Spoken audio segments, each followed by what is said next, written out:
El sol de Querétaro apenas comenzaba a desperezarse, tiñendo de un anaranjado tímido las bugambillas que trepaban por mi pared. Eran las 6:15 de la mañana, mi hora sagrada. La casa, un pequeño remanso de paz desde que Roberto se fue, olía a café recién hecho y a tierra mojada por el sereno de la noche.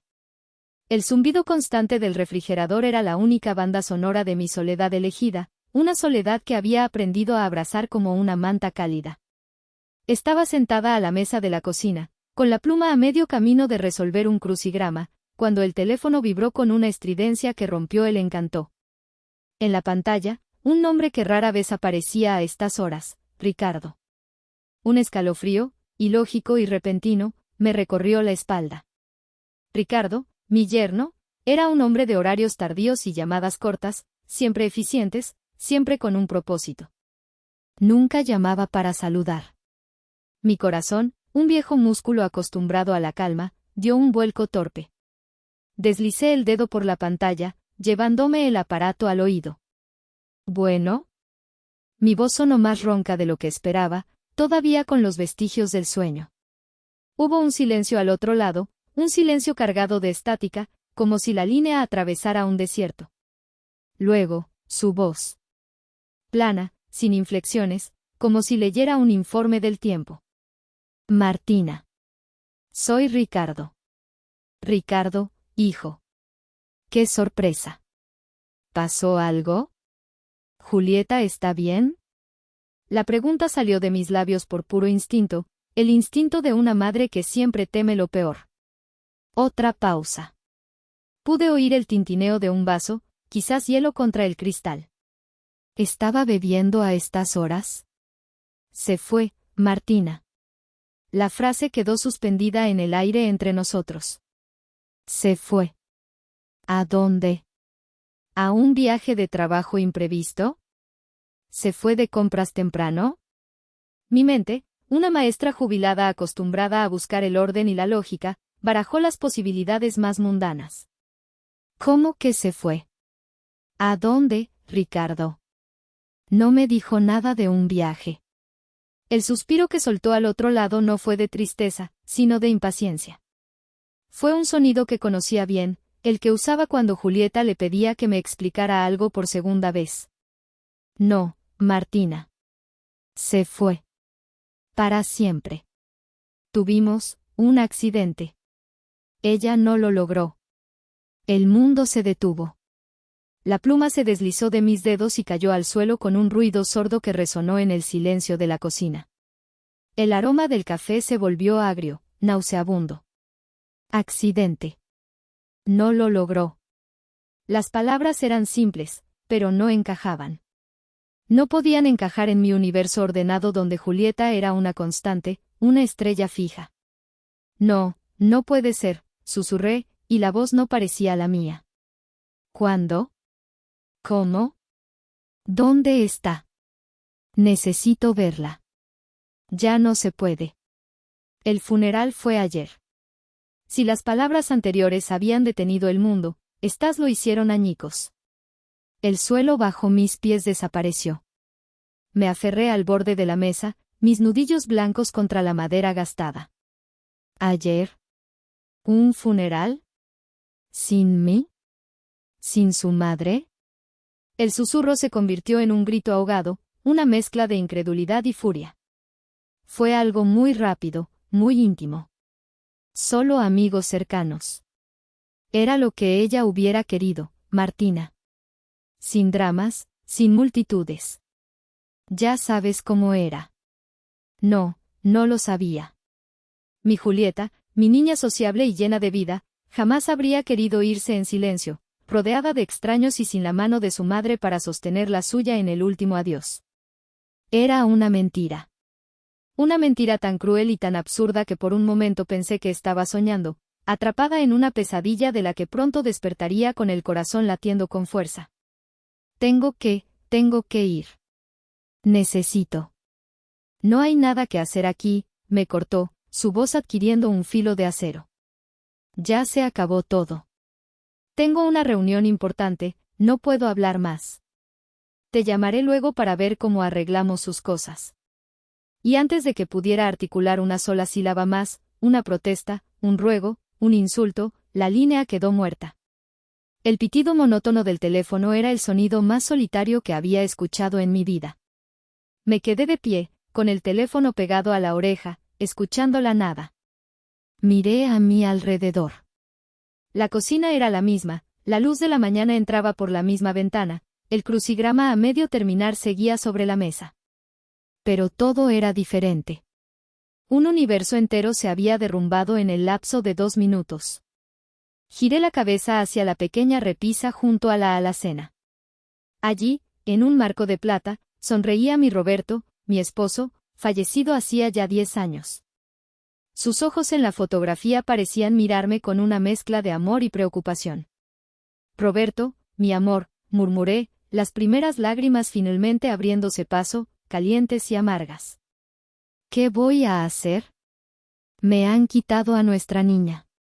Me la han arrancado y ni siquiera me han dejado despedirme. El silencio fue su única respuesta. Y en ese silencio, una semilla diminuta, casi imperceptible, de algo que no era dolor, ni luto, ni tristeza, comenzó a germinar en el fondo de mi alma devastada. Era una semilla de duda. Una duda fría, afilada y terriblemente lúcida. Las siguientes horas se desdibujaron en una neblina de confusión y parálisis. El café se enfrió en la taza, el sol ascendió en el cielo y yo seguía en la misma silla, repasando la llamada una y otra vez en mi cabeza. Cada palabra de Ricardo, cada pausa, cada matiz de su voz indiferente, se repetía en un bucle tortuoso. No había dolor en su tono, no había la más mínima traza de la congoja de un esposo que acaba de perder a su mujer. Había eficiencia. Una eficiencia cruel, como la de un funcionario que cierra un expediente. Mi primer impulso fue volver a llamar. Marqué su número con dedos temblorosos. 1, 2, 3 veces. El teléfono sonaba y sonaba hasta que saltaba el buzón de voz, con su saludo grabado, profesional y distante. Dejé un mensaje, luego otro, mi voz cada vez más quebrada, más desesperada. Ricardo, por favor, llámame. Necesito saber qué pasó. Necesito entender. Silencio. Cerré la puerta tras él y me apoyé en ella, respirando con dificultad. El insulto, la condescendencia, la amenaza, todo estaba claro. Me veía como un obstáculo menor, una anciana fácil de manipular. No tenía ni la más remota idea de la tormenta que estaba a punto de desatarse sobre su cabeza.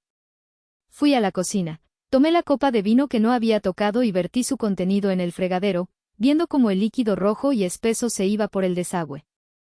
La visita de Ricardo me dejó con una certeza absoluta, subestimaba mi inteligencia y mi capacidad de acción, y esa era mi mayor ventaja. Al día siguiente, llamé a Clara y le conté con todo detalle la conversación, incluyendo mi mención de un Viejo Testamento, y su reacción. Perfecto, Martina. Simplemente perfecto, dijo Clara, su voz sonando satisfecha al otro lado de la línea. Le ha dado exactamente lo que quería oír. Ahora se siente seguro, cree que tiene el control total. Es el momento de poner en marcha la siguiente fase del plan. ¿Y cuál es? Pregunté, sintiendo la adrenalina empezar a fluir. Vamos a darle una razón para que acelere sus movimientos. Vamos a hacerle creer que hay algo por lo que competir. Usted mencionó a su hermana, Elena. ¿Cree que si usted le cuenta algo a ella, esa información llegará a oídos de Ricardo? Pensé en Elena. En su pragmatismo, en su tendencia a ver a Ricardo como un hombre, complicado, pero no malvado. Y en su debilidad por el drama familiar. Sin la menor duda, respondí. Elena no sabe guardar un secreto, sobre todo si cree que es por mi propio bien. Excelente. Esta tarde, va a llamar a su hermana. Le va a contar, con mucha angustia y confusión, que ha encontrado el testamento viejo de Julieta y que, para su sorpresa, parece que le deja a usted una suma de dinero considerable. No diga cuánto. Use palabras como una pequeña fortuna o mucho más de lo que esperaba. Hágase la tonta. Diga que no sabe qué hacer, que Ricardo se ofreció a ayudarla pero que usted no está segura. siembre la semilla de la duda y el interés. El plan era brillante en su simplicidad. Entendí de inmediato. Si Ricardo creía que yo estaba a punto de descubrir el verdadero valor del patrimonio de Julieta, se apresuraría a hacerme firmar ese poder notarial antes de que yo abriera los ojos. Esa tarde, me armé de valor y llamé a Elena. Puse mi mejor voz de anciana desvalida. Elena, hermana, soy yo. Necesito hablar contigo. Estoy tan confundida. ¿Qué pasa ahora, Martina? Su voz sonaba cansada, como si se preparara para otra de mis teorías. Es que he estado ordenando papeles de Julieta. Y encontré ese testamento del que te hablé. Lo he leído bien y, no sé. Es muy confuso, pero habla de unas acciones, de una cuenta de ahorros. Parece que es mucho dinero, Elena. Mucho más de lo que yo jamás hubiera imaginado. Hubo un silencio al otro lado. Pude sentir cómo su interés se despertaba. ¿Mucho dinero? ¿Cuánto es mucho? No lo sé exactamente. No entiendo los términos financieros. Pero es una suma importante. Y no sé qué hacer. Ricardo vino a verme ayer. Se ofreció a encargarse de todo, a que le firmara un poder. Es un buen hombre, ¿verdad? Debería confiar en él, ¿no crees? Jugué la carta de la duda, la pregunta que sabía que ella no podría resistir responder. Un poder. Exclamó Elena, y supe que el anzuelo había sido mordido. Martina, tienes que tener mucho cuidado con esas cosas. No firmes nada sin que lo vea un abogado. ¿Y si Ricardo intenta aprovecharse? ¿Tú crees? Pregunté, con falsa inocencia. Pero si él quería tanto a Julieta. El dinero cambia a las personas, hermana. Escúchame. No hagas nada. No le digas a Ricardo que has encontrado ese dinero. Déjame pensar. Quizás yo debería hablar con él, de mujer a mujer, para asegurarme de que sus intenciones son buenas. No, por favor, no le digas nada. No quiero crear problemas, rogué, sabiendo que era exactamente lo que haría. Tú déjamelo a mí, dijo, con un tono protector. Yo me encargo. Tú no te preocupes por nada y, sobre todo, no firmes nada. Colgué el teléfono con una sonrisa. La carnada había sido lanzada. Ahora solo quedaba esperar a que el pez picara. No tuve que esperar mucho. Apenas 2 horas después, mi teléfono sonó. Era Ricardo. Su voz, que el día anterior era melosa y condescendiente, ahora tenía un matiz de urgencia apenas disimulado. Martina, ¿cómo estás? He estado pensando, y no quiero que esperes hasta mañana. La burocracia puede ser muy lenta. ¿Qué te parece si paso por tu casa esta noche, sobre las 8, y te llevo los papeles? Así podemos dejarlo todo zanjado cuanto antes.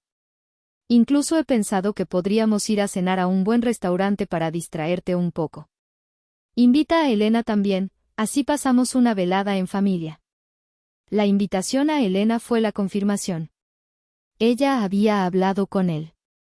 Y él, en su arrogancia, creía que una cena en un restaurante de lujo sería suficiente para deslumbrar a 2 viejas y hacer que yo firmara mi propia sentencia financiera. Claro, Ricardo. Me parece una idea estupenda, respondí.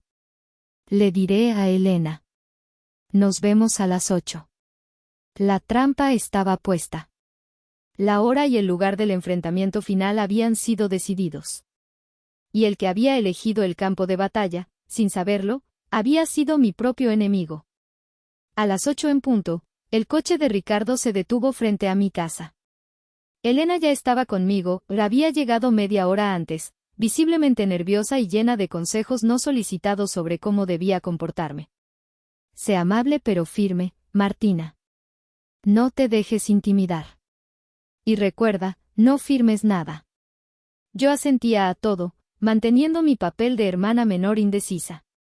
Ricardo nos recibió con una sonrisa deslumbrante y nos abrió las puertas del coche como un perfecto caballero. Nos llevó a La Casona de la República, el restaurante más caro y ostentoso de Querétaro.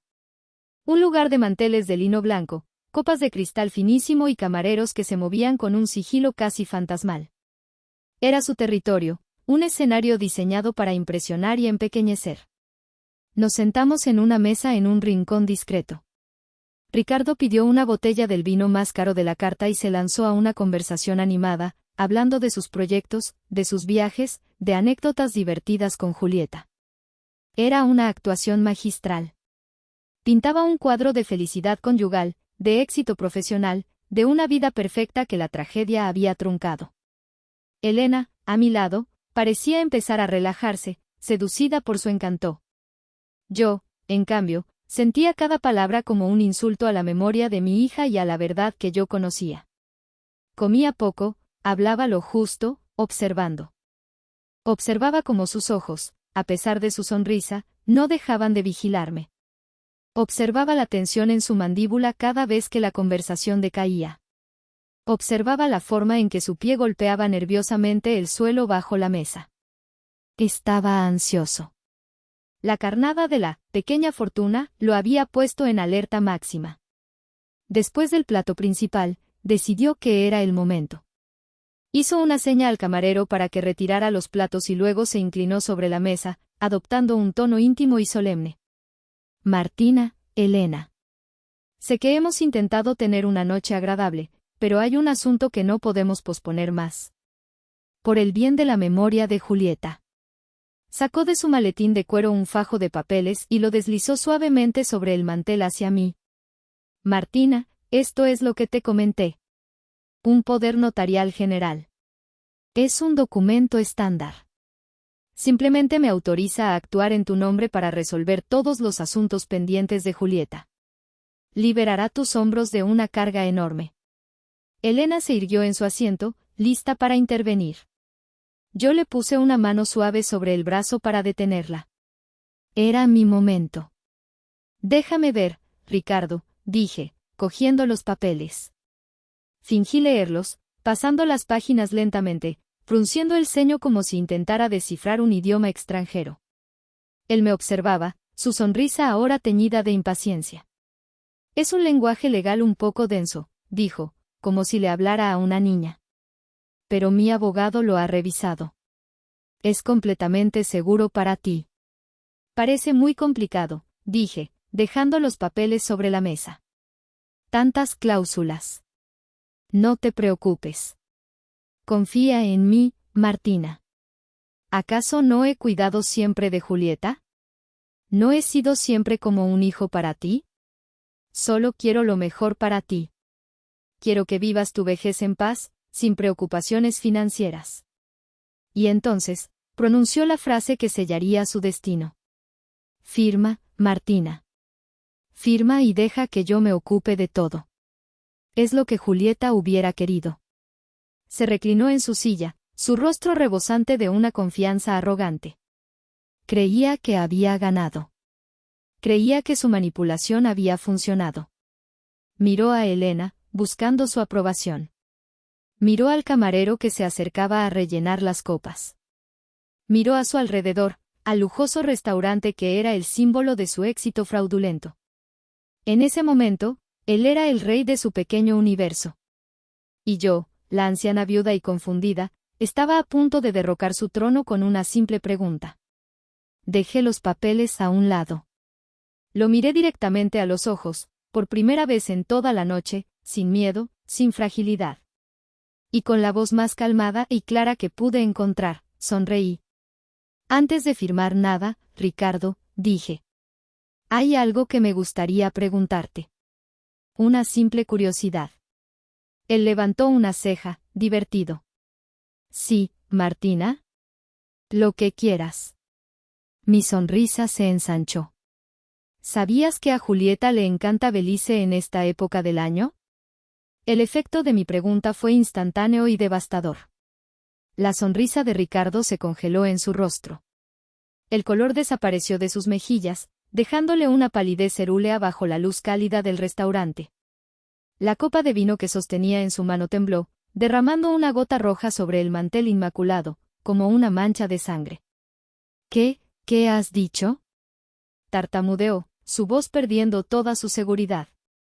Elena me miraba, completamente desconcertada. ¿Belice? Martina, ¿de qué estás hablando? Ignoré a mi hermana. Mis ojos estaban fijos en Ricardo, disfrutando de cada segundo de su desmoronamiento. Belice, repetí, saboreando la palabra. Es un lugar precioso. Playas de arena blanca, aguas turquesas. Justo el tipo de lugar al que una artista iría para empezar de nuevo, ¿no crees? Lejos de todo. Lejos de un marido que la quiere muerta. El shock en su rostro dio paso a la furia. Sus ojos se entrecerraron, convirtiéndose en dos rendijas de odio. No sé de qué estupideces estás hablando, siseó, su voz baja y amenazante. Has perdido la cabeza. El dolor te está haciendo desvariar. ¿El dolor? Repliqué, mi voz subiendo de volumen, atrayendo la atención de las mesas cercanas. No, Ricardo. Creo que nunca en mi vida había tenido la cabeza tan clara. La claridad que te da, por ejemplo, encontrar una grabación de tu hija diciéndote que su marido es un criminal y que teme por su vida. Saqué de mi bolso la pequeña grabadora y la puse sobre la mesa, junto a los papeles que él quería que firmara. O la claridad que te da encontrar una caja de seguridad, continué, mi voz ahora resonando en el silencio que se había creado a nuestro alrededor. Una caja llena de pruebas. Pruebas de tus empresas fantasma, de tus sobornos a funcionarios, de tu lavado de dinero en las Islas Caimán. Elena ahogó un grito, llevándose una mano a la boca. La cara de Ricardo era una máscara de pánico y rabia. «Cállate, vieja loca», gritó, perdiendo por completo la compostura. Se abalanzó sobre la mesa para coger la grabadora, pero yo fui más rápida y la retiré. «Ah, y casi se me olvida», exclamé, como si acabara de recordar un detalle sin importancia. La claridad que te da encontrar esto. Y entonces, saqué el as de la manga. La copia del billete de ferry. La desdoblé lentamente y la puse sobre la mesa, justo encima de la mancha de vino. Un billete de ferry. De Chetumal a San Pedro, Belice. A nombre de Isabela Fuentes. ¿Te suena el nombre? Tiene el pelo rubio ahora, por cierto. Le queda muy bien. El billete es de hace solo unos días. Qué curioso, ¿verdad? Justo antes de su trágico funeral. Ricardo se quedó paralizado, su mirada yendo del billete a mi rostro. Estaba atrapado. Derrotado. La red de mentiras que había tejido con tanto cuidado se había deshecho en cuestión de minutos. Tú, logró decir, su voz un graznido. ¿Cómo? ¿Cómo lo sé? Terminé la frase por él. Porque subestimas a las mujeres, Ricardo.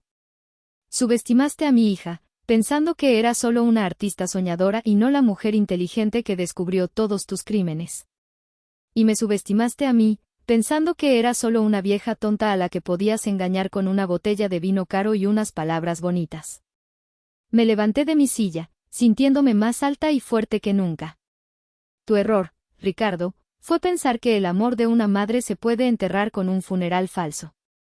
El amor de una madre es más fuerte que tus mentiras, más fuerte que tu codicia y, desde luego, más fuerte que tú. En ese momento, su rabia impotente explotó.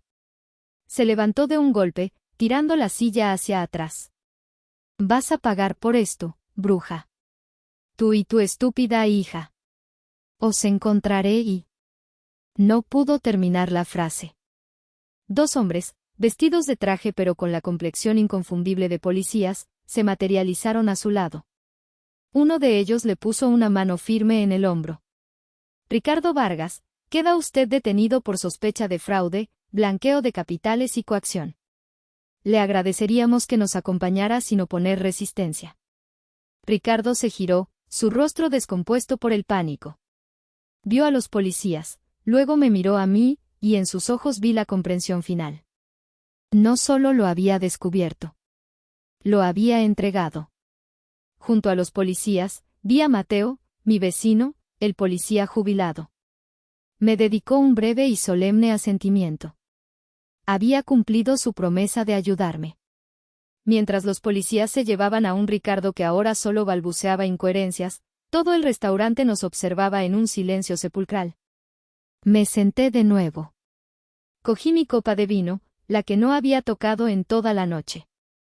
La levanté, mirando a una Elena que lloraba en silencio, y dije en voz alta, para que todo el mundo me oyera. Por Julieta. La mujer más fuerte que he conocido. El arresto de Ricardo en la Casona de la República fue el escándalo del año en Querétaro. Al día siguiente, su rostro estaba en la portada de todos los periódicos. Cae importante empresario por fraude masivo. La historia de sus empresas fantasma, sus sobornos y su red de corrupción se desveló ante una ciudad atónita. Mi nombre no apareció por ninguna parte, y Clara y Mateo se habían encargado de que mi declaración y las pruebas se manejaran con la máxima discreción. Yo era, para el mundo, simplemente una fuente anónima. Elena vino a mi casa esa misma mañana. Tenía los ojos hinchados de tanto llorar.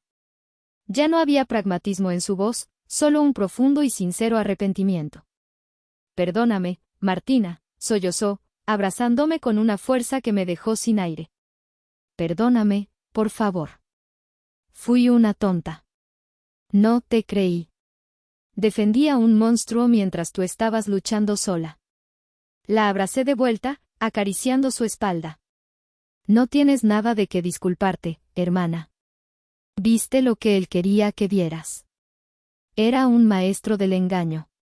Lo importante es que ahora estamos juntas. Nos sentamos en la cocina, y por primera vez en mucho tiempo, hablamos de verdad. Le conté cada detalle, cada miedo, cada pequeña victoria. Ella me escuchó, asintiendo, llorando, compartiendo mi rabia y mi alivio. El abismo que se había abierto entre nosotras se cerró ese día, soldado por la verdad. Las semanas siguientes fueron un torbellino de actividad legal.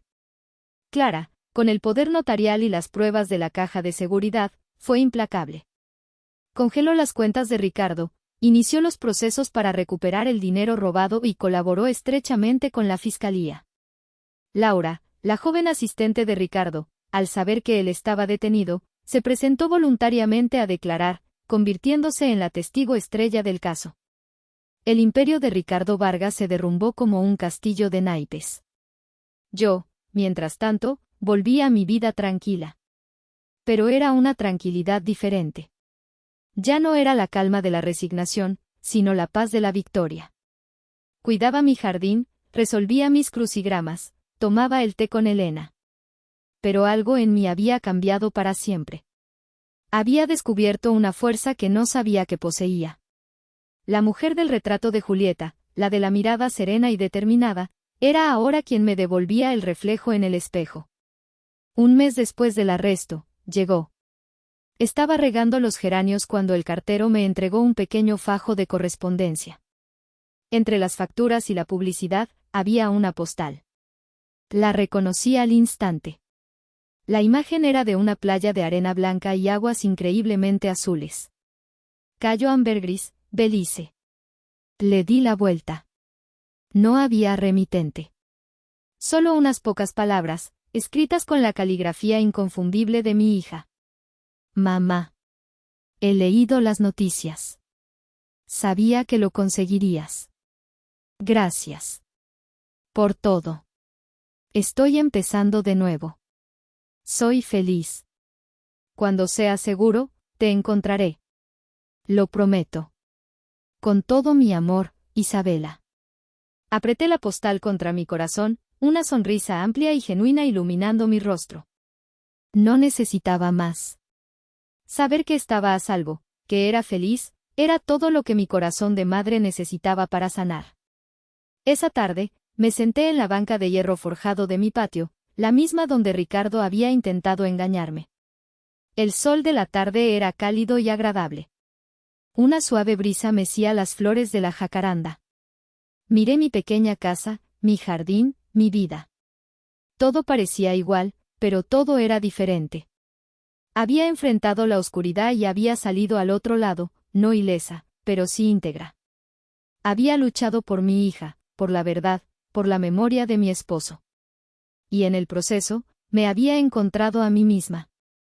La gente, a veces, piensa que la vejez es sinónimo de debilidad, de fragilidad, de hacerse a un lado. Piensan que las mujeres mayores somos invisibles, fáciles de engañar, reliquias de un tiempo pasado. Pero se equivocan.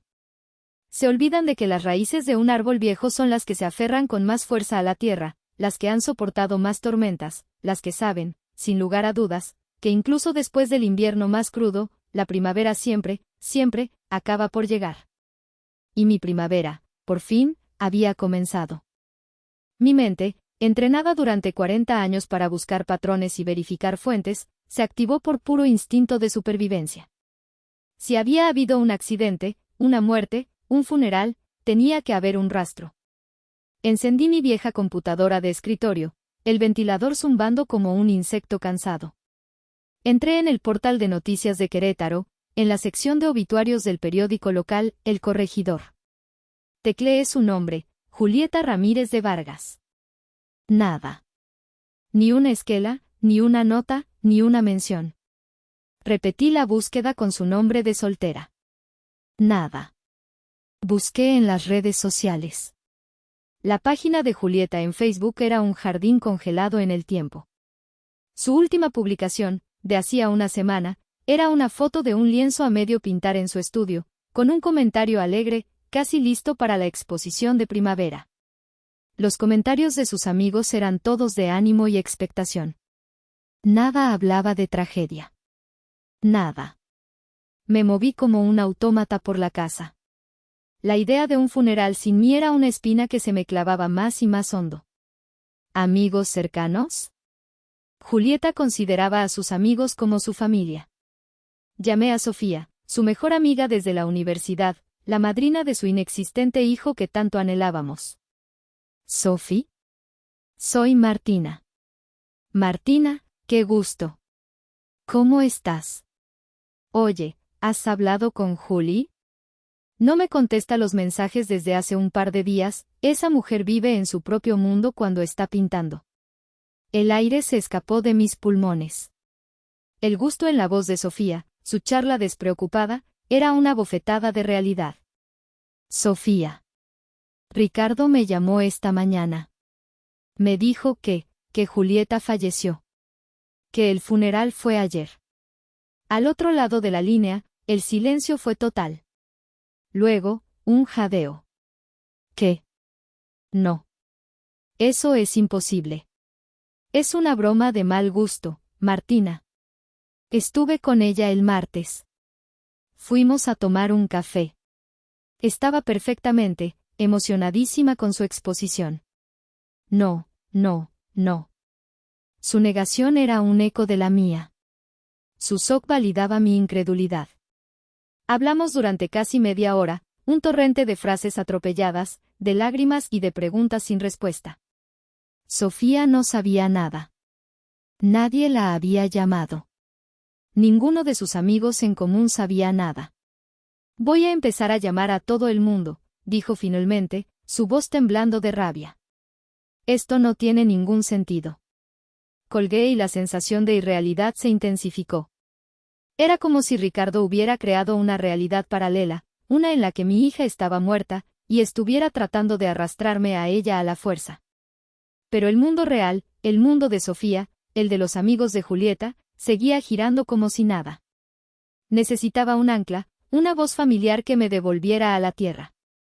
Llamé a mi hermana mayor, Elena. Ella siempre había sido la pragmática, la que tenía los pies bien plantados en el suelo mientras yo volaba entre libros y poemas. Le conté todo, entre sollozos, la llamada de Ricardo, la falta de noticias, la conversación con Sofía. Esperaba consuelo, indignación compartida. En cambio, recibí una dosis de su lógica implacable.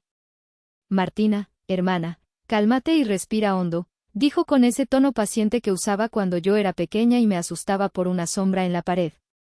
Sé que esto es un shock terrible. Pero tienes que pensar con claridad. Ricardo siempre ha sido un poco peculiar. Reservado. Quizás Julieta le hizo prometer que si algo pasaba, lo haría así, sin dramas. Pero Elena, ni siquiera me avisó. Soy su madre. Lo sé, cariño, y eso está muy mal por su parte. Es cruel. Pero los hombres a veces son torpes para estas cosas. Quizás está tan destrozado que no puede pensar con claridad. No saques conclusiones precipitadas. Dale un poco de tiempo. Intentarás hablar con él más tarde, cuando esté más calmado. No empieces una guerra ahora, no es el momento. Sus palabras, destinadas a tranquilizarme, tuvieron el efecto contrario. Me sentí completamente sola. Mi hermana, mi propia sangre, estaba buscando excusas para Ricardo, tratando de encajar esa monstruosa anomalía en una caja de normalidad. Él es peculiar. Los hombres son torpes. No.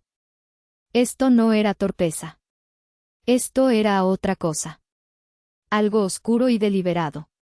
Colgué el teléfono sintiendo un frío que no tenía nada que ver con la temperatura de la cocina. Estaba sola en esto. Mi intuición, ese viejo faro que tantas veces me había guiado en la vida, me gritaba que había una tormenta por delante. Y por primera vez en mucho tiempo, no tenía miedo. La pena empezaba a dar paso a otra cosa, una determinación gélida. Si el mundo entero quería que aceptara esta mentira, entonces tendría que demostrarles que estaban equivocados. La conversación con Elena me dejó un sabor amargo en la boca, más persistente que el del café olvidado. Su pragmatismo, que tantas veces había sido un bálsamo para mis ansiedades, ahora se sentía como una traición. Ella no estaba allí, no había escuchado el vacío en la voz de Ricardo, no sentía el peso aplastante de la ilógica. Para ella, era una tragedia mal gestionada y para mí, se estaba convirtiendo en una farsa siniestra. Pasé el resto de la mañana encadenada al teléfono. Sofía, fiel a su palabra, había movilizado al círculo de amigos de Julieta. Los resultados eran siempre los mismos: sorpresa, incredulidad, negación. Nadie sabía nada. Nadie había recibido una llamada, un mensaje, una esquela. La historia de Ricardo se desmoronaba con cada conversación, convirtiéndose en un castillo de naipes construido sobre un vacío. Cerca del mediodía, el timbre de la puerta sonó, sobresaltándome. Por un instante, mi corazón albergó la esperanza irracional de que fuera Julieta, sonriendo, diciéndome que todo había sido una broma pesada. Pero era Elena. Su rostro estaba surcado por la preocupación, y en sus manos traía un recipiente con caldo de pollo, su cura universal para todos los males del cuerpo y del alma. No podías quedarte sola en un momento así, dijo, abrazándome con fuerza. Su abrazo era real, su cariño genuino, pero sentí una distancia entre nosotras, un abismo que su lógica había cavado. Calentó el caldo mientras yo me sentaba, sintiéndome como una extraña en mi propia cocina. Elena se movía con eficiencia, poniendo orden en mi caos, lavando la taza de café, guardando el crucigrama. ¿Has hablado con Ricardo de nuevo?, preguntó, poniéndome un tazón humeante delante. Negué con la cabeza. No contesta. Su teléfono está apagado o me manda al buzón. Elena suspiró, sentándose frente a mí. Martina, escúchame. He estado pensando. Y sé que no quieres oír esto, pero tienes que considerar todas las posibilidades. Julieta y Ricardo no estaban en su mejor momento. La miré, confundida. ¿De qué hablas? Julieta me habría dicho algo. ¿Estás segura?, insistió Elena, con suavidad. Las hijas no siempre les cuentan todo a sus madres, por mucho que las quieran. La última vez que hablé con Juli, hace un par de semanas, la noté, tensa. Le pregunté si todo iba bien con Ricardo y me cambió de tema muy rápido. Quizás estaban peleados. Quizás por eso Ricardo actuó así, por rabia, por dolor. Cada palabra suya era una pequeña pala, cavando una tumba para mi esperanza y enterrando mi intuición bajo una montaña de, quizás, razonables. Estaba tejiendo una narrativa plausible, una que el mundo aceptaría. Una esposa distante, un marido dolido y resentido, una reacción extraña pero, en última instancia, humana. No lo creo, Elena. Simplemente no lo creo. Hay algo que no encaja. Un funeral secreto, ¿quién hace eso? Gente que no quiere dar explicaciones. Gente que está rota. Martina, por favor. Estás creando teorías conspirativas porque la verdad es demasiado dolorosa para aceptarla. Es más fácil pensar que hay un misterio que enfrentar el hecho de que Julieta se ha ido. Es un mecanismo de defensa, lo entiendo. Pero no es sano. Su condescendencia, aunque bien intencionada, me enfureció. Me trataba como a una anciana senil, una viuda histérica que no podía aceptar la realidad. No es un mecanismo de defensa, dije, mi voz firme, casi cortante. Es mi instinto.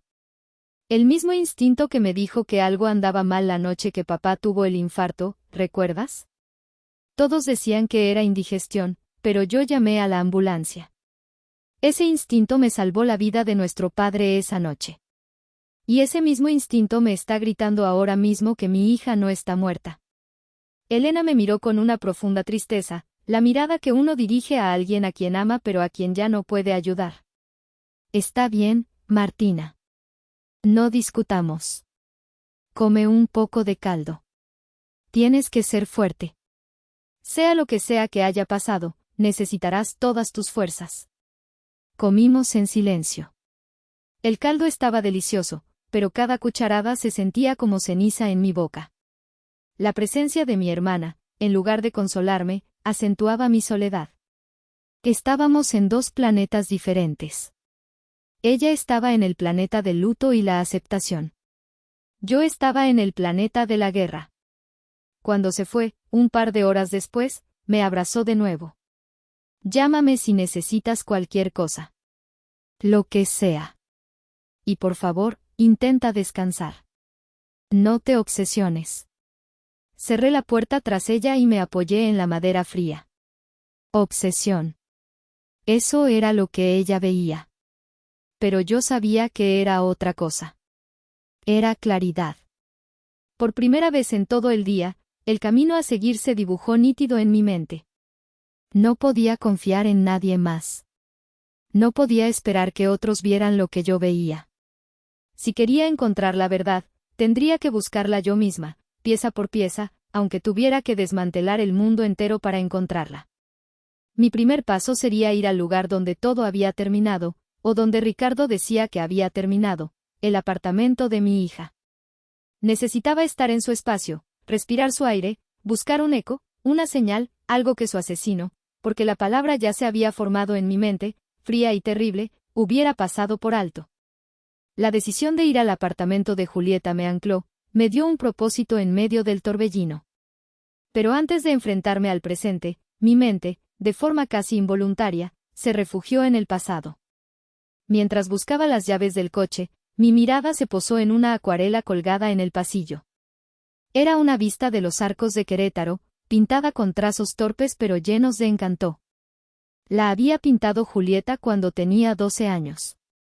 Y de repente, ya no estaba en mi pequeña casa de jubilada, sino en la casa grande de la calle Corregidora, la casa donde habíamos sido una familia. Era una casa de 2 plantas con un patio central lleno de macetas de geranios que Roberto cuidaba con devoción. Las paredes de piedra gruesa mantenían el fresco en verano y el calor en invierno. Cada rincón de esa casa guardaba un eco de la risa de Julieta.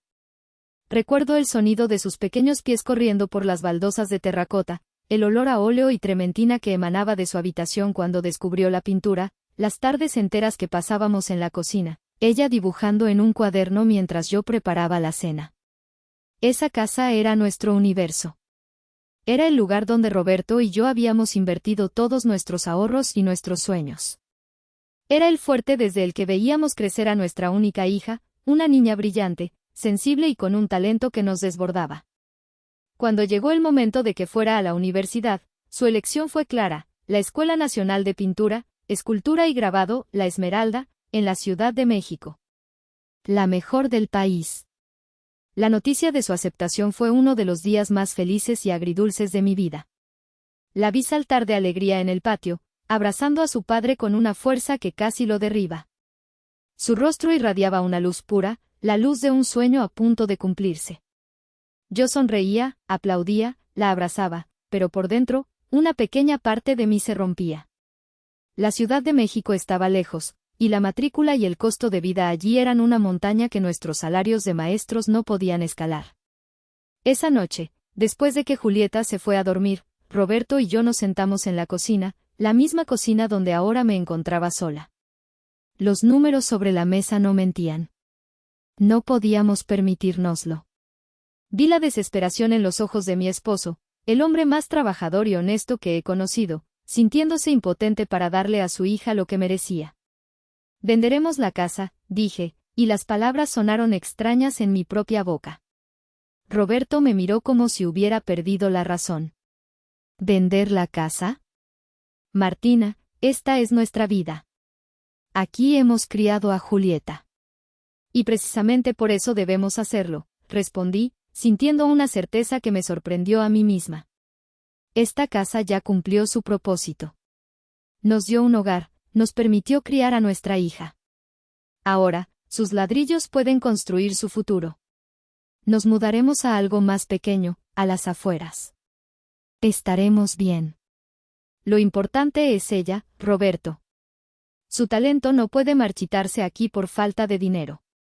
Hablamos durante horas. Recordamos el día que nos mudamos, los proyectos de renovación que hicimos juntos, el árbol de jacaranda que plantamos en el patio cuando nació Julieta. Cada recuerdo era un ancla que nos ataba a ese lugar. Pero el futuro de nuestra hija era una marea más fuerte. Al amanecer, la decisión estaba tomada. El proceso de venta fue rápido y doloroso. Ver a extraños caminar por nuestras habitaciones, abriendo armarios, juzgando el trabajo de nuestras vidas, fue como una profanación. Julieta, al principio, se negó en rotundo. Lloró, nos rogó que no lo hiciéramos, dijo que buscaría otra opción, una beca, un trabajo. Pero nosotros nos mantuvimos firmes. Este no es un sacrificio, mi amor, le dijo Roberto, el día que firmamos los papeles, su voz firme a pesar de la tristeza en sus ojos. Es una inversión.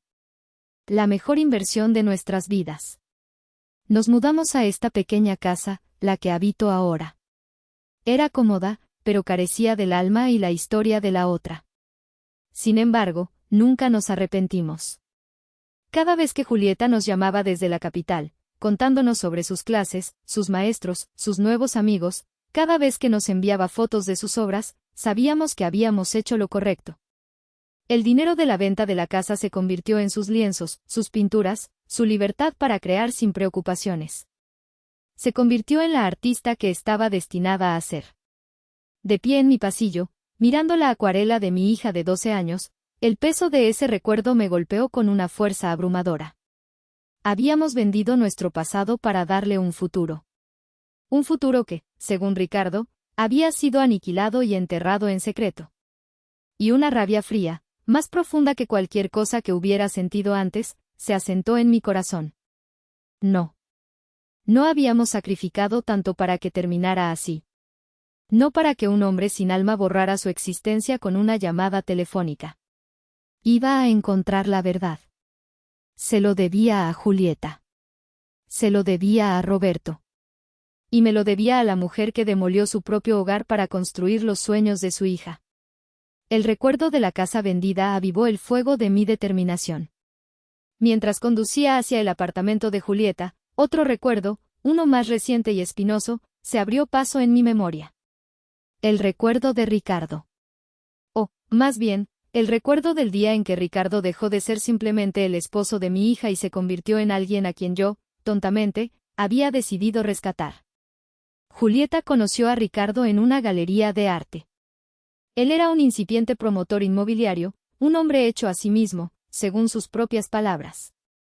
Era encantador, elocuente y parecía adorar a Julieta. La trataba como a una reina, elogiaba su arte, la animaba a seguir sus pasiones. Roberto alcanzó a conocerlo antes de fallecer y, aunque nunca lo dijo abiertamente, siempre percibí una reserva en su mirada cuando Ricardo estaba cerca. Demasiado pulcro, Martina, me dijo una vez en voz baja. Los hombres que no tienen ni una sola arruga en el traje suelen tenerlas en el alma. Yo, en ese entonces, pensé que eran los celos protectores de un padre. Después de la muerte de Roberto, Ricardo se convirtió en una figura aún más presente. Me ayudaba con las reparaciones de la casa, se aseguraba de que no me faltara nada, me llamaba con regularidad. Y yo, en mi soledad y mi duelo, le abrí las puertas de mi confianza de par en par. Parecía el yerno perfecto, el pilar que mi hija y yo necesitábamos. El día que todo cambió fue una tarde de domingo, hace unos 3 años. Vinieron a comer, como solían hacer. Julieta parecía más callada de lo normal, jugueteaba con la comida en su plato. Ricardo, por otro lado, estaba tenso, aunque intentaba disimularlo con una jovialidad forzada. Después de comer, mientras Julieta recogía los platos, Ricardo me pidió hablar a solas en el pequeño patio. Martina, comenzó, su voz inusualmente seria, necesito tu consejo. Y quizás, tu ayuda. Se sentó en la banca de hierro forjado, la misma donde Roberto y yo solíamos tomar el café por las tardes. Se pasó las manos por el pelo, un gesto de frustración que nunca le había visto. Estoy en un aprieto. Un negocio importante, una inversión que parecía segura, se ha complicado. Un socio me ha jugado una mala pasada. Si no consigo liquidez en las próximas 2 semanas, no solo perderé la inversión, sino que podría afectar a todo nuestro patrimonio. El de Julieta y el mío. Habló de cifras que me marearon, de contratos y cláusulas que no entendía. Pero el mensaje era claro, estaban en peligro de perderlo todo. ¿Julieta lo sabe? Pregunté, mi primera preocupación era mi hija. No con todo detalle, admitió, bajando la mirada. No quiero preocuparla. ¿Sabes cómo es? Se angustia por todo. Quiero solucionar esto sin que ella tenga que sufrir. Es mi deber como su esposo protegerla. Sus palabras, en ese momento, me parecieron nobles. El hombre que quería cargar con todo el peso para que su esposa no sufriera. ¡Qué ceguera la mía! He intentado con los bancos, continuó, pero los préstamos a corto plazo tienen unos intereses criminales. Me destrozarían a la larga. Realmente no sé qué hacer. Y entonces me miró. Una mirada directa, estudiada, una mezcla de desesperación y esperanza. Y yo, Martina Ramírez, la maestra jubilada que había vendido su casa por su hija, vi a un hombre luchando por proteger el futuro de esa misma hija. ¿Cuánto necesitas? Pregunté, y en el instante en que las palabras salieron de mi boca, supe que había cometido un error. La cifra era astronómica. Era, en esencia, la mayor parte de los ahorros que me quedaban de la venta de la casa, el dinero que Roberto y yo habíamos guardado religiosamente para mi vejez. Mi colchón de seguridad. Mientras dudaba, Julieta salió al patio. ¿De qué hablan tan serios? Ricardo se levantó de un salto. Nada, mi amor. Solo le pedía a tu madre un consejo sobre jardinería. La facilidad con la que mintió me inquietó por un segundo. Julieta nos miró, sus ojos yendo de su esposo a mí. Vi una sombra de preocupación en su rostro. Mamá, ¿todo bien? Todo bien, cariño, respondí, forzando una sonrisa. Esa noche, Julieta me llamó. ¿De verdad estaban hablando de plantas, mamá? Ricardo ha estado muy raro últimamente. Siempre pegado al teléfono, susurrando. Era mi oportunidad. Mi oportunidad de decirle la verdad, de compartir mi inquietud, de escucharla de ella. Pero no lo hice. El discurso de Ricardo sobre protegerla había calado en mí. Tu esposo solo está preocupado por el trabajo, hija. Es un hombre muy responsable. No te angusties. No te angusties. Esas fueron mis palabras. Le pedí que confiara en su marido, que no se preocupara. Al día siguiente, fui al banco y le transferí el dinero a Ricardo. Me lo agradeció con lágrimas en los ojos, me llamó su segunda madre, su ángel guardián. Prometió devolvérmelo todo, con intereses, en 6 meses. Por supuesto, nunca lo hizo. Siempre había una excusa, un nuevo negocio que requería reinversión, un retraso inesperado.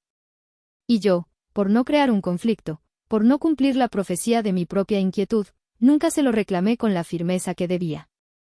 Dejé que pasara. Me convencí a mí misma de que el dinero estaba seguro, invertido en el futuro de mi hija. Ahora, conduciendo por las calles de Querétaro, esa conversación con Julieta resonaba en mis oídos como una condena. Ella había visto algo.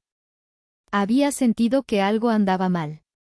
Y yo, su madre, la persona en la que más confiaba en el mundo, la había invalidado. La había empujado de vuelta a los brazos del lobo. Esta lucha ya no era solo por la verdad. Era por redención. Tenía que enmendar el error más grande de mi vida. Tenía que hacer lo que debía haber hecho hace 3 años, escuchar a mi hija. Y ahora, la escucharía a través del silencio que había dejado atrás. Llegué al edificio de Julieta y Ricardo, una moderna torre de apartamentos en una de las zonas más exclusivas de la ciudad. El contraste con mi modesta casa era abrumador. Aquí, el aire olía a dinero y a ambición. Estacioné el coche en la calle, sintiendo las miradas curiosas del portero. Saqué del bolso la copia de la llave que Julieta me había dado hacía años para emergencias. Mi mano temblaba ligeramente al acercarme a la entrada. Buenas tardes, dije al portero, un hombre joven con un uniforme impecable. Vengo al apartamento de los señores Vargas. Soy la madre de la señora. El hombre me miró con una expresión que no supe descifrar. ¿Lástima? ¿Sospecha? El señor Vargas dejó instrucciones estrictas de que no se permitiera el acceso a nadie, señora. Mi corazón se hundió. Por supuesto. Ricardo había pensado en todo. Estaba sellando la escena del crimen. Entiendo, dije, mi voz sonando sorprendentemente calmada.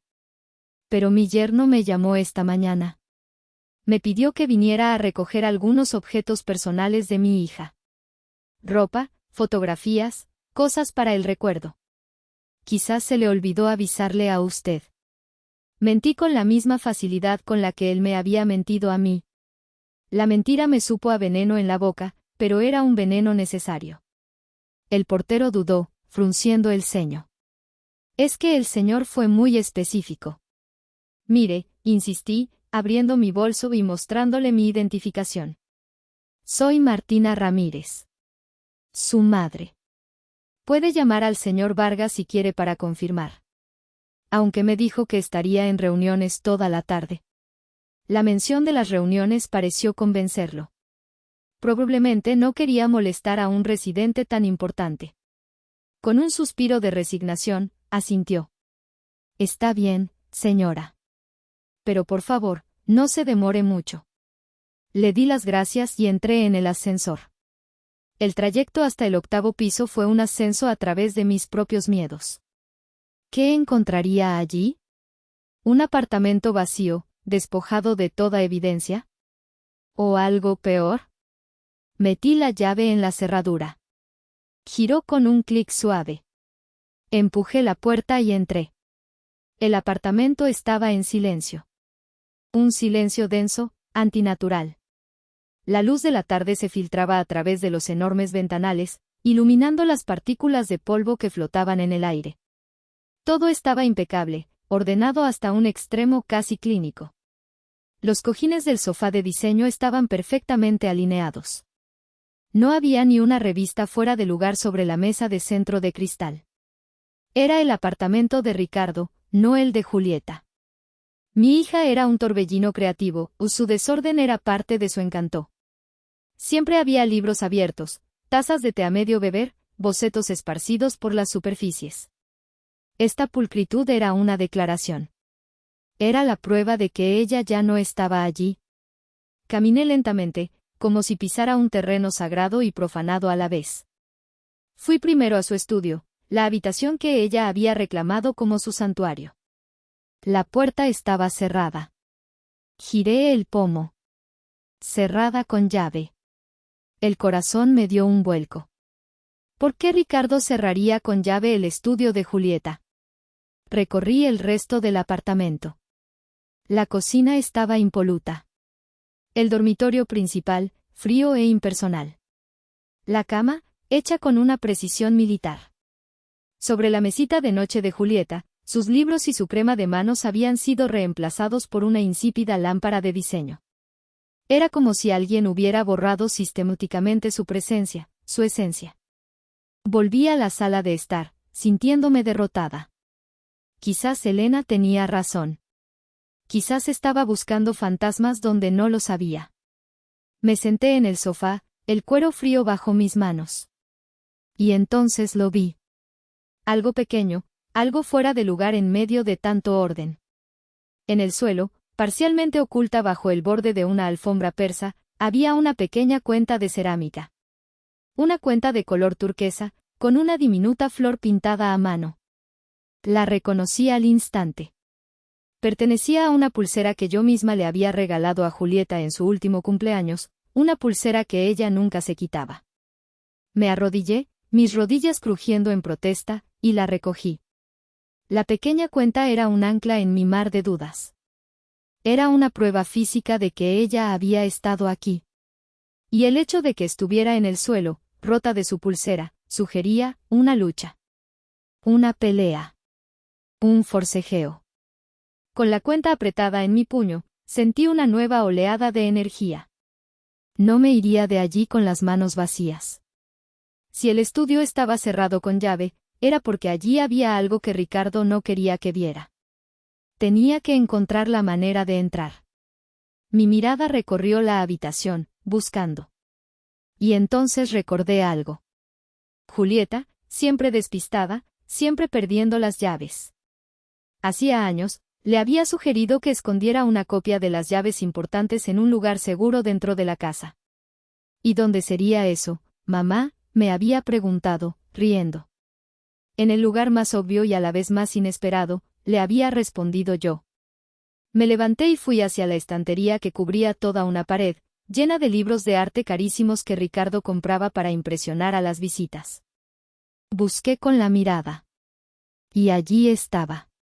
Un viejo ejemplar de 100 años de soledad, el libro favorito de Julieta, el único libro de la estantería que parecía haber sido leído de verdad, con el lomo gastado y las esquinas dobladas. Lo saqué del estante. Era más pesado de lo normal. Lo abrí. Las páginas del centro habían sido cuidadosamente recortadas, formando un hueco. Y dentro, sobre el terciopelo de las palabras de García Márquez, descansaba un pequeño juego de llaves. Una de ellas, pequeña y de latón, parecía la llave de una puerta interior. La llave de su estudio. Con la llave de latón en mi mano, sentí una mezcla de triunfo y pavor. El corazón me latía con la fuerza de un tambor de guerra. Crucé el pasillo y me detuve frente a la puerta del estudio. El silencio del apartamento parecía amplificar el sonido de mi propia respiración. Metí la llave en la cerradura. Encajó a la perfección. La giré lentamente, y el mecanismo se dio con un chasquido que resonó como un disparo. Empujé la puerta y entré en el mundo de mi hija. El contraste con el resto del apartamento era brutal. Aquí dentro reinaba el caos creativo de Julieta. El olor a óleo, trementina y café frío llenaba el aire. Lienzos de todos los tamaños se apilaban contra las paredes, algunos terminados, otros a medio pintar. Pinceles de todos los grosores se desbordaban de tarros de mermelada. Bocetos a carboncillo estaban clavados en un tablero de corcho. En el centro de la habitación, un gran lienzo sobre un caballete estaba cubierto con una sábana blanca, como un fantasma esperando ser revelado. Era ella. Su esencia estaba intacta en esta habitación. Era un refugio, una cápsula del tiempo que la mano esterilizadora de Ricardo no había podido tocar. Me sentí más cerca de ella que en ningún otro momento desde la llamada. Comencé a buscar, sin saber muy bien qué. Revisé los cajones de su escritorio. Estaban llenos de facturas de materiales de arte, catálogos de galerías, cartas de amigos. Nada parecía fuera de lo común. Miré en los estantes, entre los libros de historia del arte. Nada. Me sentía frustrada. ¿Qué podría haber aquí que Ricardo quisiera ocultar con tanto celo? Mi mirada se posó en un rincón de la habitación, donde Julieta tenía su pequeño rincón de costura. A ella le encantaba bordar. Decía que la precisión de la aguja y el hilo la ayudaba a despejar la mente después de horas de pinceladas audaces. Allí estaba su viejo costurero, una cesta de mimbre ovalada que había sido de mi madre. Un objeto familiar, lleno de recuerdos. Me arrodillé junto a él. Lo abrí. La bandeja superior contenía lo de siempre: carretes de hilo de colores, un acerico con forma de tomate, tijeras de bordar con forma de cigüeña. Levanté la bandeja. Debajo, había un revoltijo de retales de tela y ovillos de lana. Empecé a rebuscar entre ellos, mis dedos rozando las texturas suaves. Y entonces, sentí algo duro y rectangular. Aparté un ovillo de lana de color azul cobalto. Y allí estaba. Una pequeña grabadora de voz digital, de color negro. No era de Julieta. Mi hija era una persona analógica en un mundo digital. Le encantaba el papel, los lápices, los libros de verdad. Una grabadora como esta era un objeto tan ajeno a ella como un traje de astronauta. La cogí. Era ligera, fría al tacto. Tenía un único botón grande en el centro, play/stop. Mi pulso se aceleró. ¿Por qué tendría Julieta esto? ¿Y por qué lo escondería en el fondo de su costurero, un lugar que sabía que Ricardo jamás miraría? Con un dedo tembloroso, presioné el botón. Un siseo de estática llenó el silencio de la habitación. Duró un par de segundos, y luego, una voz. Su voz. La voz de mi hija, pero no como la recordaba. Era un susurro, apresurado, cargado de un miedo que me heló la sangre en las venas. Mamá, si estás escuchando esto, es que algo ha salido mal. Muy mal. Me llevé una mano a la boca para ahogar un sollozo. Seguí escuchando, inmóvil. No puedo hablar mucho. Él está en casa. Mamá, ten cuidado con Ricardo. Mucho cuidado. No es quien parece ser. He descubierto cosas. Cosas terribles sobre sus negocios. Cree que no sé nada, pero lo sé todo. Estoy asustada. La voz se quebró por un instante. Pude imaginarla, escondida en su estudio, susurrando a ese pequeño aparato como si fuera su única línea de vida. He estado planeando mi salida. Tengo que irme de aquí. Tengo pruebas, mamá. Pruebas que lo destruirían. Las he puesto a buen resguardo. Si algo me pasa, si no tienes noticias mías en unos días, no creas nada de lo que él te diga. Nada. Busca a Clara Mondragón. Es abogada. Amiga de Sofía. Ella tiene la primera parte del plan. Dile que es la hora del jacaranda en flor. Es nuestra clave. Ella sabrá qué hacer. Te quiero, mamá. Te quiero más que a nada en el mundo. Sé fuerte. La grabación terminó con un clic abrupto. Me quedé arrodillada en el suelo, con la grabadora en la mano, temblando de pies a cabeza. Las lágrimas corrían por mis mejillas, pero no eran de pena. Eran de rabia, de miedo, y de una extraña y feroz alegría. Estaba viva. Mi hija estaba viva. Y estaba en peligro. Ricardo no había organizado un funeral porque ella estuviera muerta. Lo había organizado para que todo el mundo creyera que estaba muerta. Para poder buscarla sin que nadie hiciera preguntas. O peor aún, para dejar de buscarla por completo. La grabadora era la prueba. La voz de mi hija era un faro en la oscuridad. Ya no estaba buscando la verdad sobre su muerte. Estaba buscando la manera de ayudarla en su lucha por la vida. Clara Mondragón. Jacaranda en flor. Tenía un nombre y una misión. Guardé la grabadora en el bolsillo más profundo de mi abrigo, como si fuera el tesoro más preciado del mundo. Me levanté, miré el lienzo cubierto en el centro de la habitación y, por primera vez, sentí la necesidad de ver qué había debajo. Tiré de la sábana. Era un retrato. Un retrato mío.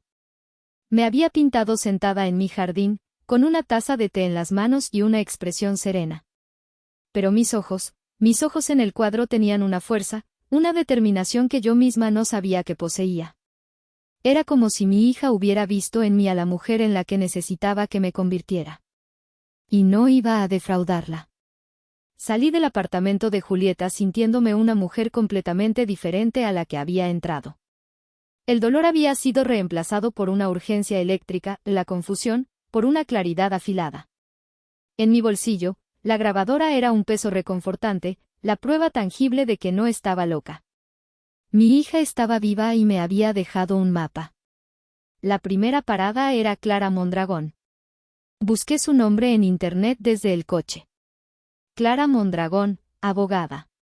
Derecho civil y mercantil. Su despacho estaba en el centro histórico, en un hermoso edificio colonial. Llamé al número que aparecía en la página. Una secretaria de voz eficiente me informó de que la licenciada Mondragón tenía la agenda llena para las próximas 2 semanas. Es una emergencia, dije, mi voz sonando más firme de lo que me sentía. Por favor, dígale que llama Martina Ramírez, la madre de Julieta. Y dígale que es sobre él, jacaranda en flor. Hubo una pausa al otro lado de la línea. Pude oír un murmullo ahogado, la secretaria transmitiendo mi mensaje. Unos segundos después, la voz de la secretaria volvió, esta vez con un tono de respeto y urgencia. La licenciada puede recibirla en 1 hora. Conduje hasta su despacho con un cuidado extremo, como si llevara una carga preciosa. El despacho de Clara Mondragón no se parecía en nada a lo que había imaginado. No era una oficina moderna y fría, sino un espacio cálido y acogedor, lleno de libros, plantas y arte vibrante. En las paredes colgaban varias obras que reconocí al instante como de Julieta. Una mujer alta y elegante, de unos 40 años, con el pelo negro recogido en un moño severo y unos ojos inteligentes que no se perdían ni un solo detalle, salió a recibirme. Señora Ramírez. Soy Clara Mondragón. Por favor, pase. Nos sentamos en 2 cómodos sillones de cuero. Me ofreció agua, café, té. Rechacé todo.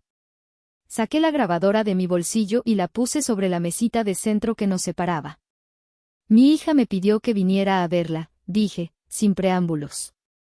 Clara asintió, su mirada fija en la grabadora.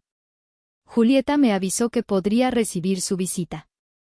Aunque esperaba que fuera ella misma quien viniera. Me temo que si usted está aquí, es porque las cosas se han complicado. Le conté todo. La llamada de Ricardo, el funeral inexistente, mi visita al apartamento, el hallazgo de la grabadora. Mientras hablaba, ella escuchaba con una concentración absoluta, sin interrumpirme, asintiendo de vez en cuando. Cuando terminé, se reclinó en su sillón y suspiró profundamente.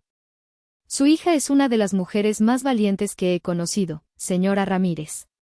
Y también una de las más inteligentes. Se levantó y fue hacia una caja fuerte disimulada detrás de un cuadro. La abrió y sacó un sobre grande y sellado. Volvió a sentarse y me lo entregó.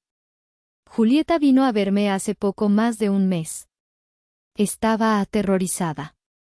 Hacía tiempo que sospechaba de los negocios de su marido, pero recientemente había encontrado pruebas concretas. Pruebas de fraude, de blanqueo de capitales, de una red de corrupción que va mucho más allá de lo que nadie imagina. Clara hizo una pausa, dejando que asimilara la información. Ricardo no solo es un estafador, es un hombre peligroso, con conexiones peligrosas.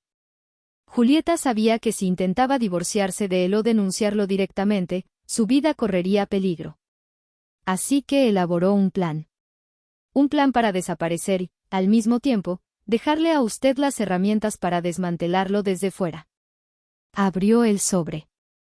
Dentro había varios documentos. Lo primero y más importante, dijo, mostrándome un papel con sellos oficiales.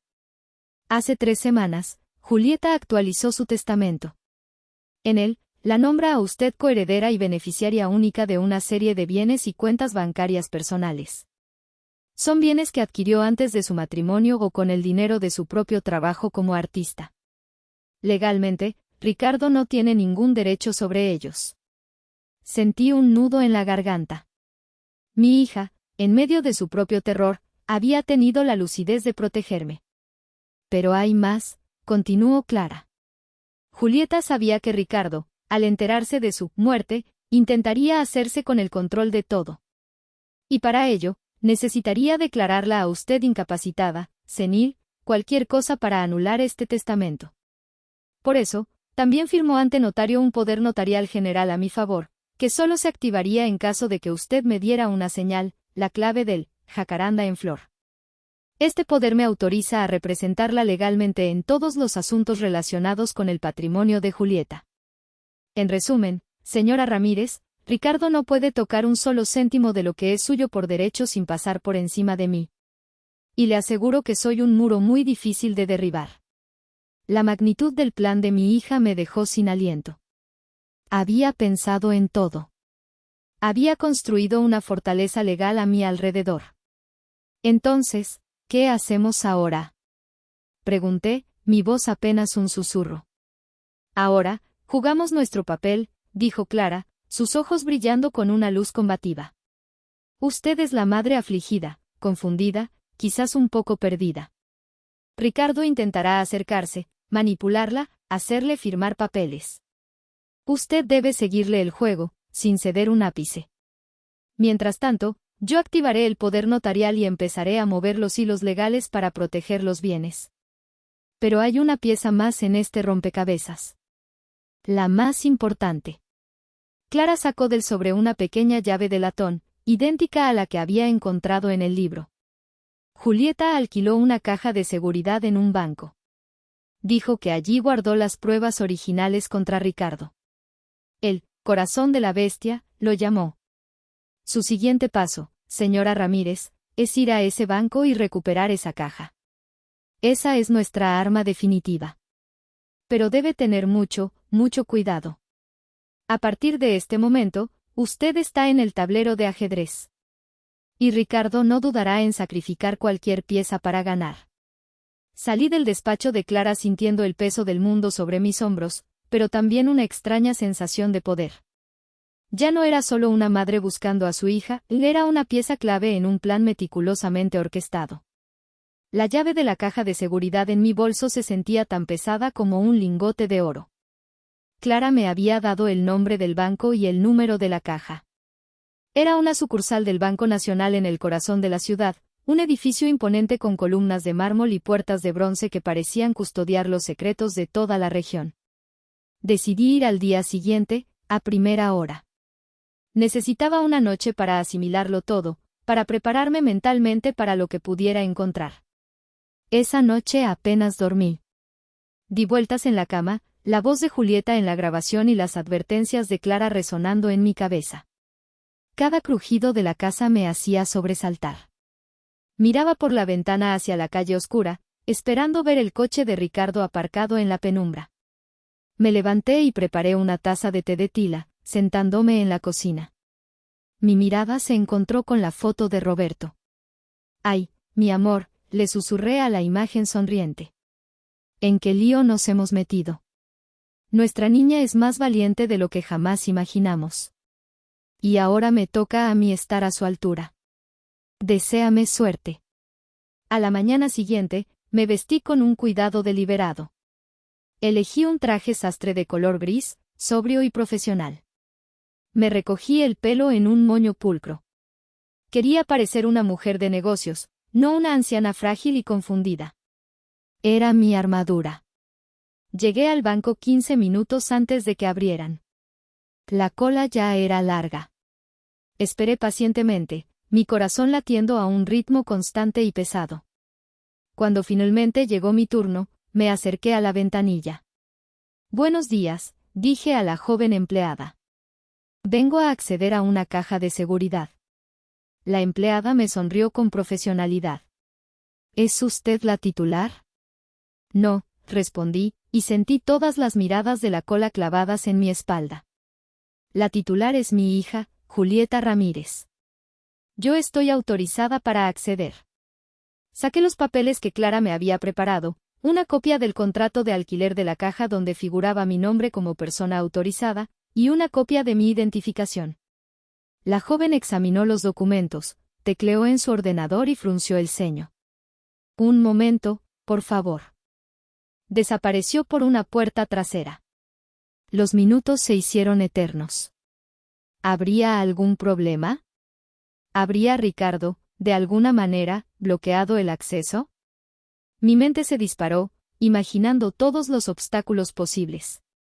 Finalmente, la joven regresó, acompañada por un hombre mayor, con el pelo canoso y un traje impecable. El gerente de la sucursal. Señora Ramírez, dijo el gerente, su voz era grave y amable. Soy el licenciado Fuentes.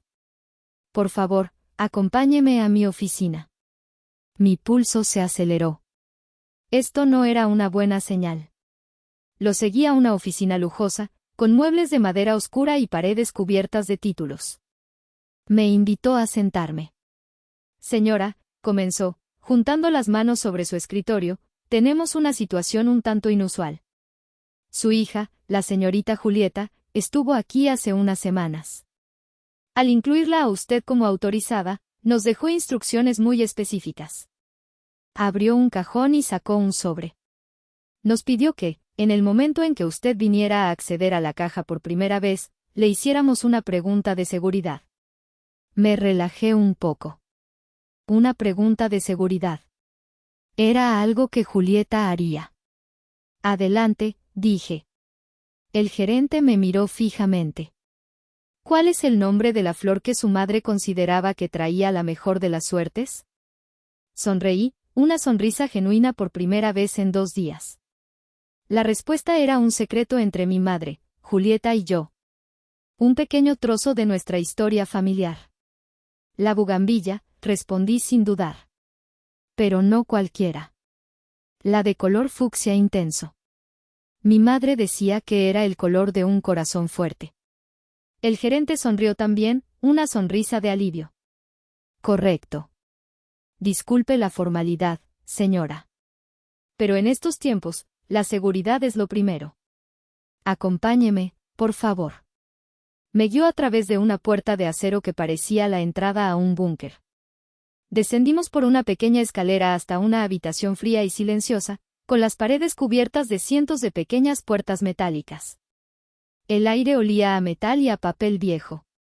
El empleado de la bóveda nos acompañó hasta la caja 314. Usó su llave maestra y luego me indicó que usara la mía. La pequeña puerta se abrió con un clic satisfactorio.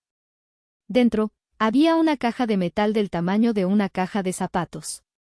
El empleado la sacó y la depositó sobre una pequeña mesa en un cubículo privado.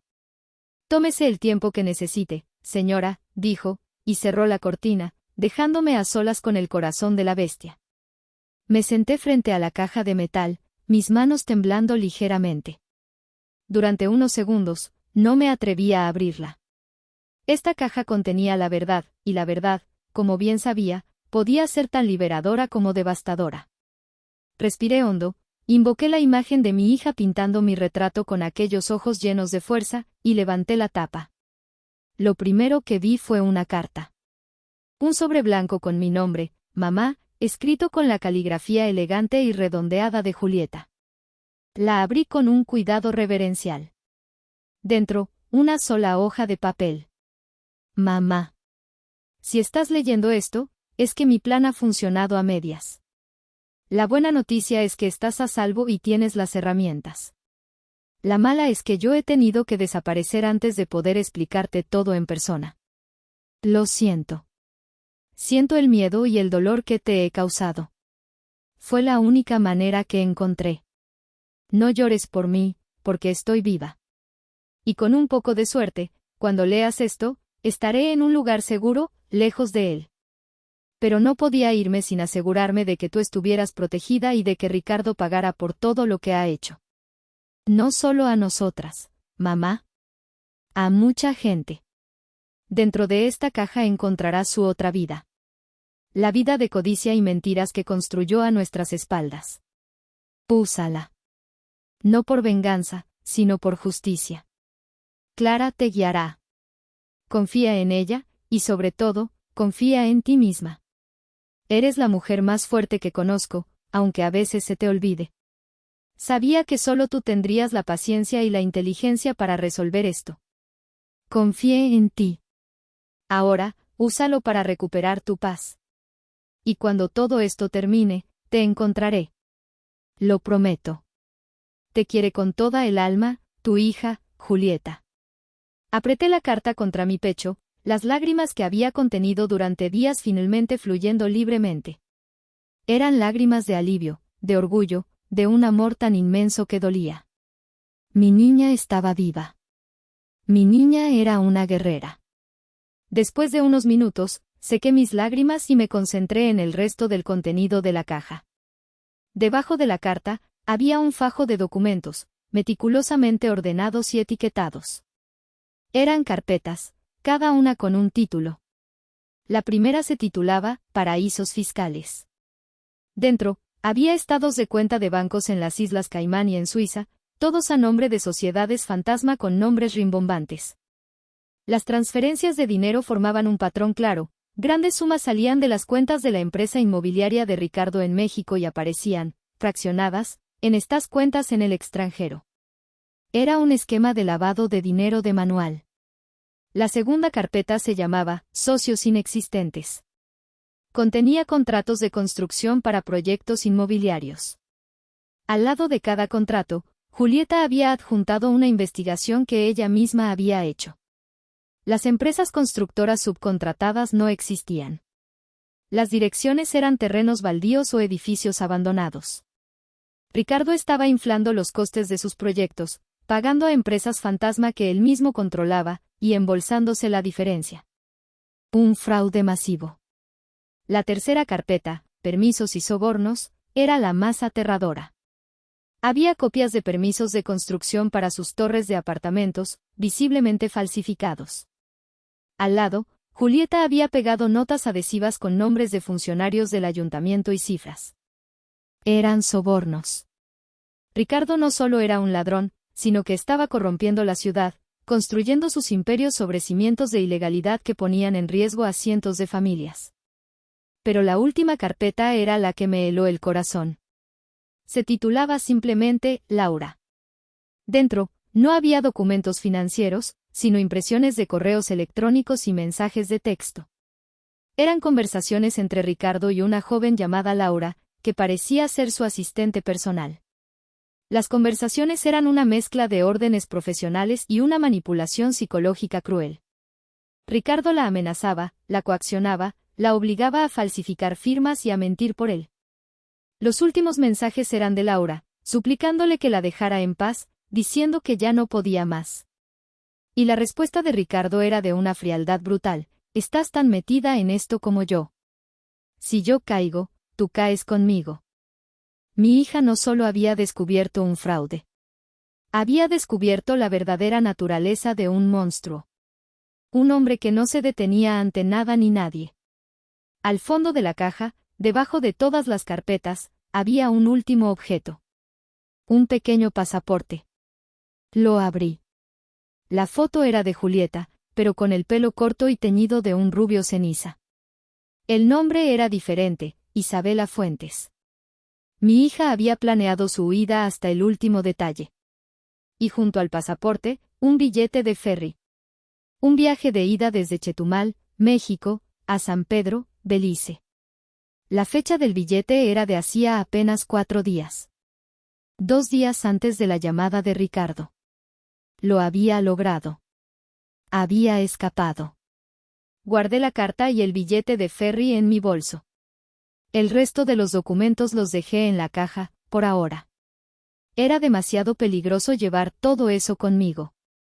Volví a cerrar la caja, la coloqué en su nicho y cerré la puertecilla metálica. Subí las escaleras y salí del banco, parpadeando bajo la luz del sol.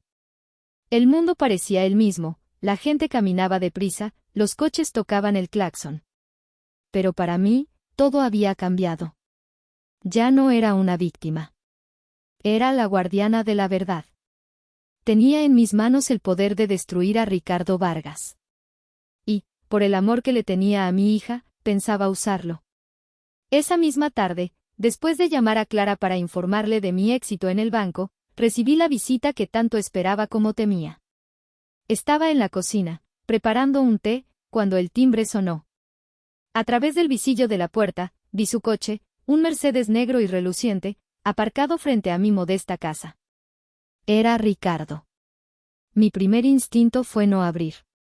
Esconderme. Pero la voz de Clara resonó en mi cabeza: usted es la madre afligida, confundida. Siga el juego.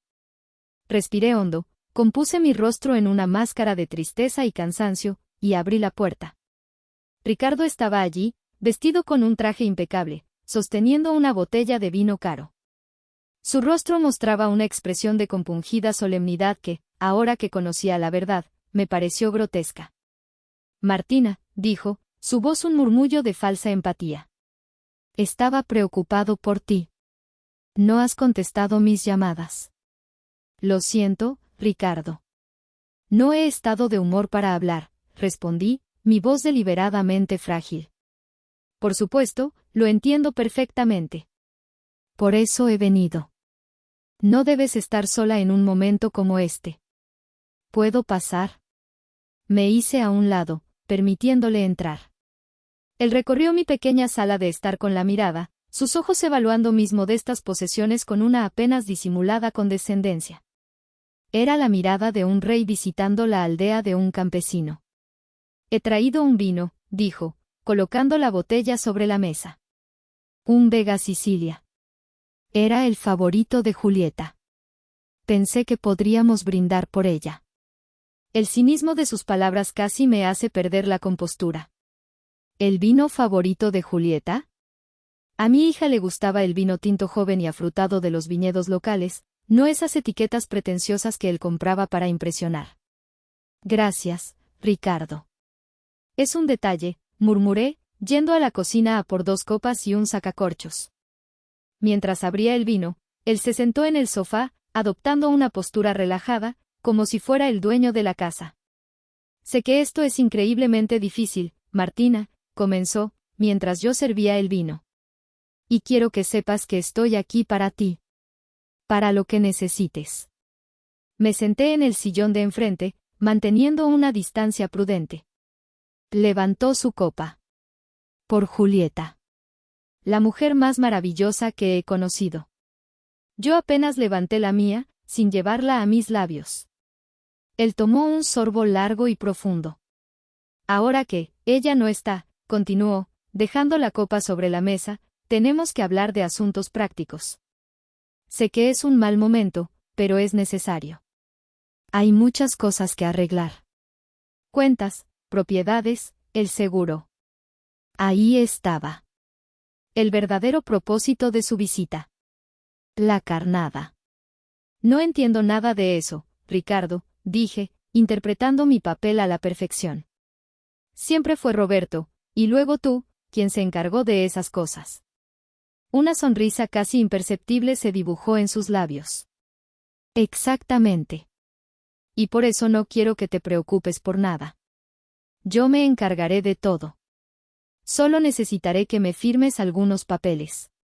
Un poder notarial, para que pueda gestionar su patrimonio sin molestarte. Es lo más sencillo. ¿Su patrimonio? Pregunté, fingiendo confusión.